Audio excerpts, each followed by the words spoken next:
Hello and welcome back to my channel. My name is Serena and it is officially the holiday season. It is the stretch of the year where I am going to be sewing nonstop novelty themed or holiday related projects. And so we're going to kick this off with Halloween, and we're going to be making a novelty skirt, a Halloween mid-century modern mashup of an applique skirt. This skirt is directly inspired by the novelty felt skirts of the 1950s, and I enjoy making them so much, so I decided to design one and make one this year. I'm excited to share the process with you guys. If you're interested, go ahead and like this video, subscribe, and let's get into all of the materials that I used to make this skirt. For the pattern, I'll be using Simplicity 1170. This is the circle skirt that I always use, but you don't need a circle skirt pattern. You can always use a circle skirt calculator, or any circle skirt that you already have that fits you will do. For the main skirt, I'll be using an acrylic felt. It's 72 inches wide, so I only needed 2 yards to make my circle skirt. And I use Fabric Fusion to tack my appliques on while I waited to sew them into place. I also use them for fine details like the eyes, a zipper that matches the color of your fabric, then an assortment of craft felt that matches your project for the appliques. On the left is a mock-up of how I want my skirt to look. So I'm starting off with the bats in this charcoal gray black color so it stands out from the black skirt but still very dark. And then I'm moving forward with cutting out the pumpkins. I am using my Cricut Maker to do this. You can use any of the die cutting machines to get this done, even if it doesn't have the rotary tool function. Anything that you have will work. You can also use a craft knife to cut it out yourself by hand. Now it's time to assemble the pumpkin, and I'm using that Fabric Fusion to glue everything down. I genuinely do not trust this glue. If you are going to depend on a glue to hold it all together, like a no-sew version of this, then I would highly recommend you use a glue gun instead. In this case, I use the Fabric Fusion more of like a liquid pin, if that makes sense. So I have 8 pumpkins to make, and I glue all of those together. And while I am working on assembling one pumpkin, the other ones are drying just enough to be able to sew it underneath.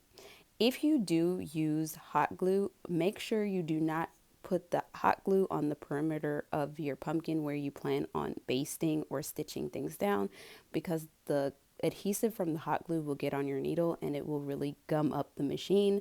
So just be careful with the Fabric Fusion. Once it dries, the sewing machine can sew straight through it and it doesn't impact the needle at all. So that's something to think about. For the highlights or glow of the jack-o'-lantern, I use a sunflower yellow to really bring out the eyes, and I used a lot of Fabric Fusion. If you use a little bit of it, then it will soak through and not really stick. So here you can tack the glow by hand, or you can use hot glue. Moving on to the bats. I felt like the bats needed to be embellished a little, so I have some seed beads. I used 2 different colors. I used gold and red.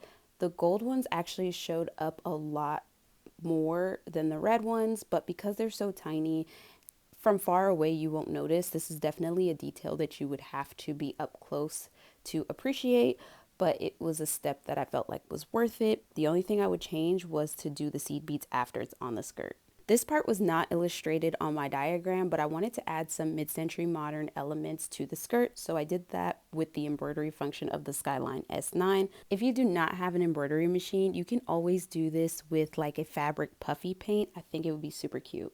I want the skirt to say trick or treat, so I'm marking out the lettering with chalk. I envision myself being able to give out candy in this really cool skirt, so I felt like it needed that little touch. And then I map out where I want everything to be and take a photo so I can remember when it's time to sew everything down. As mentioned in my previous applique skirt videos, I like to work in halves. It makes it so much easier to maneuver under the sewing machine. So starting with the bats, I start sewing the perimeter of the bats down. I highly recommend that you do this by hand or straight up glue it. Also, this is where you can see that it would be way easier if I would have put the seed beads on after the fact, because the presser foot kind of gets in the way. So on the top of the bats, I just glued their heads down so I would avoid like tearing the beads off as I was sewing. Another thought I had while sewing, and I probably should have tested it out, but maybe my free motion embroidery foot or the darning foot would have helped so much with this process as well. After the bats are sewn down, it is time to sew all of the details on the pumpkin. At this point, they're all just glued on, but the glue can't be trusted as stated earlier. So I just sit here and go around each pumpkin across all of the black lines, making sure that they are nice and stable. And this was actually a very relaxing part of the process. I really enjoyed doing this. If you do not have the patience for doing this, you can also use some black fabric paint and paint on all of the details. I did have to do that for one pumpkin because the fabric was so thin that the Cricut was unable to cut it out nicely, so the outline kind of fell apart, and I didn't want to start over, so I just freehand painted all the details on, and it came out pretty good. So that's another option. Also, if you do have a die cutting machine, you could skip all of this and just straight up make stencils and fabric paint all of your pumpkins. Just cut out the orange part and then fabric paint. The bats are sewn on, so now I'm just gluing down the heads of the bats like I said I would have to earlier on in the video, and then I'm going to retrace that chalk line so that way it's more legible, and move on to couching. I'm really excited for this. For the lettering, I'm using this rat tail cord. It's a very silky satin like cord, and my free motion couching foot for the Janome skyline. I'm using this particularly because it has a place to hold the cord or yarn, whereas my standard darning foot that I have for the Kenmore does not. The couching was a lot harder than I expected it to be, and mainly because of the large area that I was working with. I found that my test strip was so much easier to couch because it was such a small scrap of fabric, whereas working with the full size and length of the skirt was a lot to like move around freely. Another thing that could have caused the difficulty was the fact that I wasn't using yarn. It said to use a soft cord, and the rat tail seemed pretty soft to me, but I really wanted something shiny that would stand off of the matte background, so this is why I made that decision. Now it is time to sew all of the pumpkin appliques on the skirt. If you haven't already, go ahead and like this video. Also subscribe if you're enjoying yourself and want to see more projects like this. If you would like to try this project, I will leave the images available on my Ko-fi for free. If you are a bobbin over on Patreon, then you've had access to these for a couple weeks now. So that's a perk of becoming a bobbin. Also, if you would like to support me and the channel any further, you can also leave me an optional virtual tip over on Ko-fi. It's not necessary for you to access the images. For the last two pumpkins, I decided to finish them by hand. So I started them down here and then I moved them to the living room so I could watch some TV. And then once all the pumpkins are on, it is time to start sewing up these side seams and assemble the actual skirt. I am almost done at this point.